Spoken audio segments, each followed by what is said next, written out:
Okay, Coach, MPSF Championships in the books. The women took third. Overall, how did you feel that everybody did?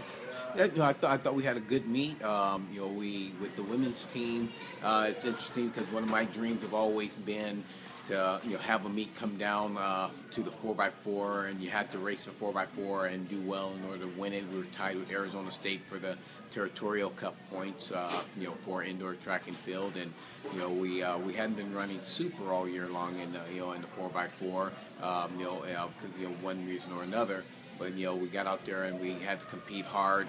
We ended up losing to them, by a few seconds, and ended up losing, those Territorial Cup points. But to me, that's what competition is all about. And it was a lot of fun to be able to literally be in that position and get the ladies excited about running a 4x4 at a meet like this for for a purpose. And so so with that, being third, scoring that many points, I thought was good considering how we went about trying to score at this meet. So so it was good in that respect. I was really excited about how our throwers came back and really performed in these in their last three throws of the championship. They came through. I mean, and that's to me what championships are all about. With Julie winning, Alyssa taking second. With BB winning the high jump.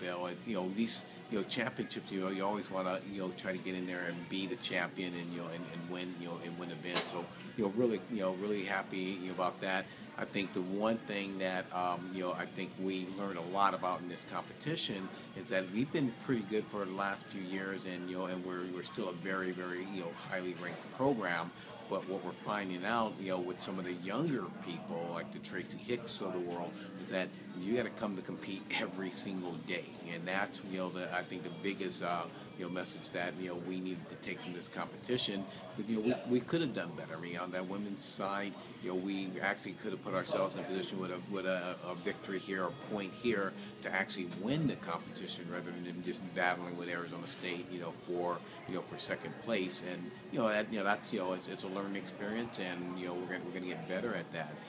On the men's side, we pretty much knew, coming in, because of the athletes that were redshirting, we knew where we're going to be at and what we're going to be dealing with, in that capacity. And so, some of these guys, I thought, did a really nice job.